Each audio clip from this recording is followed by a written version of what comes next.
அனைவருக்கும் வணக்கம். இன்னைக்கு என்ன பார்க்க போறோம்னா, தற்கால தமிழ்நாட்டு வரலாறுல ருக்மணி லட்சுமதி அவங்கள பற்றி தான் பார்க்க போகிறோம். 1892 1851 வரை இவங்க கால வரையறு. ஓகேங்களா.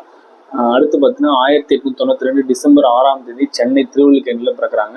அப்புறம் 1923 அகில இந்திய காங்கிரஸ் உறுப்பினராக ருக்மணி லட்சுமி வந்து உள்ள போகிறாங்க காங்கிரஸ்குள்ள.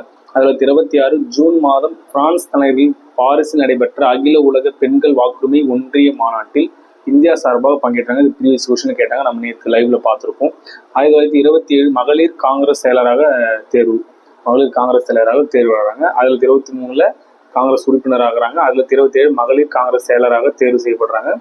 1926 நேருவின் தலைமையில் லாகூர் நடைபெற்ற காங்கிரஸ் மாநாட்டில் வந்து கலந்து கொள்றாங்க. இது வந்து கூட்டுல கேட்கறதுக்கான வாய்ப்பு இருக்கு. அடுத்து உப்பு சத்தியாகிரகத்தில் பங்கேற்ற சிறை சென்ற முதல் பெண்மணி என்ற ருக்மணி தான் இது 10th புக்லயே இருக்கும். ஸோ இதுதான் ருக்மணி லட்சுமதி பற்றியான தற்கால தமிழ்நாட்டு வரலாறு புத்தகத்தில் இருக்குது. இன்னைக்கான கேள்வி பார்த்தீங்கன்னா, விதவா விவாக விளக்கம் என்ற நூலை எழுதியவர் யாருன்றதை நீங்க கமெண்ட் பண்ணுங்க. இந்த கொஸ்டின் வந்து பிஃபோர் ஷார்ட்ஸ்லேயே இருக்கு. ஸோ இந்த கொஸ்டினுக்கான ஆன்சரை நீங்க கமெண்ட் பண்ணுங்க.